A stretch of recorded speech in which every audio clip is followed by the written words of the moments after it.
Yepa et bienvenue dans une nouvelle vidéo. Aujourd'hui, je vais te parler de 4 erreurs que je vois souvent et qui pour moi montrent que un couple ne va pas durer. Clairement, j'aurais aimé qu'on me dise ça il y a des années. C'est parti.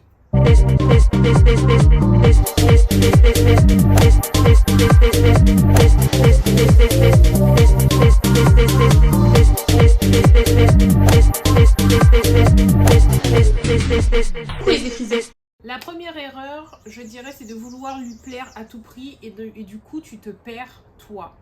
C'est-à-dire que, je prends un exemple, que si je rencontre quelqu'un qui me dit qu'il aime manger des bons petits plats, et d'un coup, je me mets à cuisiner, à faire des tas de choses et tout à la maison, alors que c'est pas un truc que j'aime faire. J'ai pris cet exemple parce que justement, je ne suis pas épanouie en cuisine, c'est pas du tout quelque chose qui m'intéresse. Donc moi, je pense qu'il ne faut pas faire des choses pour que lui t'apprécie, mais plutôt lui faire découvrir d'autres choses. Par exemple, toujours dans ce même exemple de bon petit plat, je me suis jamais forcée moi, j'ai toujours été très claire en expliquant que de toute façon c'est quelque chose que je n'aime pas faire. Rester 1 heure dans une cuisine, c'est très peu pour moi. Je peux le faire une fois comme ça, mais ça va être une fois dans l'année. Mais on peut manger des bons petits plats, aller au restaurant. Donc je vais te surprendre, je vais essayer de casser la routine, faire des choses comme ça, mais pas me créer un personnage, parce que de toute façon dans la durée ça ne tiendra pas, et c'est comme ça que tu vas tomber sur des gens qui vont te dire j'étais avec quelqu'un mais au bout de très peu de temps il a changé. C'est pas en fait qu'il a changé, c'est surtout que chasser le naturel, il revient au galop. La façon, l'image qu'il s'est faite pour que tu puisses l'apprécier, pour que tu puisses aimer ce que tu vois, ce n'est pas lui, mais il ne peut pas tenir sur la longueur. Donc au bout d'un moment, sa vraie personnalité est ressortie et là tu te dis mais il a changé. Voilà, donc ça c'est une première erreur. Deuxième erreur selon moi, se mettre avec un homme qui n'est pas fidèle. C'est la pire des choses que tu peux faire pour toi, pour l'estime de toi, etc. Je vois déjà les commentaires venir, les gens me dire que de toute façon les hommes fidèles ça n'existe pas. Détrompe-toi. Tous les hommes ne sont pas infidèles, tout comme toutes les femmes ne sont pas infidèles non plus. Ok et ça, c'est une grande erreur. Ne te dis pas, il était comme ça avec ses ex, il ne le sera pas avec moi. C'est faux. D'accord? C'est comme ça qu'il est, il le sera avec tout le monde. Si même Beyoncé a pu être cocu, ce n'est pas toi qui ne le sera pas. D'accord?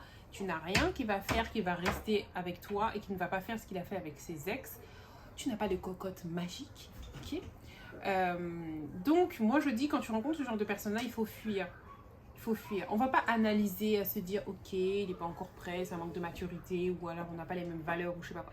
Peu importe, c'est pas ce que tu recherches. Fuis, ne te dis pas que tu vas réussir à le faire changer.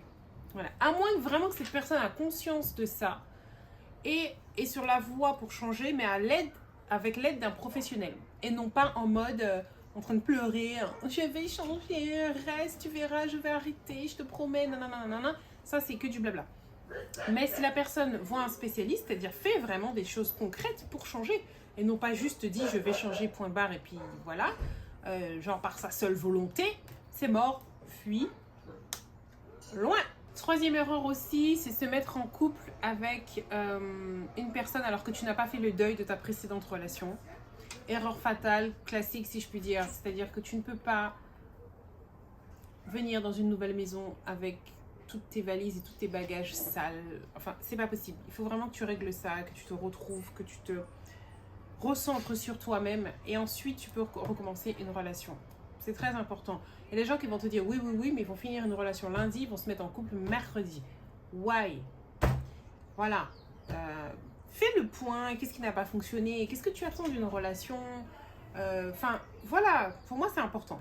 Dernière chose, se mettre en couple avec un homme qui comble un besoin, mais qui ne te correspond pas. Je ne sais pas si je m'explique bien. Par exemple, tu vas te mettre en couple avec quelqu'un qui va flatter ton ego, mais que honnêtement, tu sais très bien que c'est pas ton style. C'est pas avec ce genre de gars-là que tu vas rester. Ça peut être le genre de gars qui va te répéter régulièrement que tu es belle, etc. Enfin, des choses que tu aimes entendre, que tu n'as pas eues dans ta précédente relation, par exemple. Donc, qui va combler ce manque-là, mais ce sera tout, en fait. Fais pas ça. Voilà. Je pense que j'ai fait le tour. Cette vidéo a été très rapide. Si tu as d'autres exemples, mets-moi ça dans la barre de commentaires. Si tu as aimé cette vidéo, mets-moi un pouce en haut. Je te fais de gros bisous. À bientôt.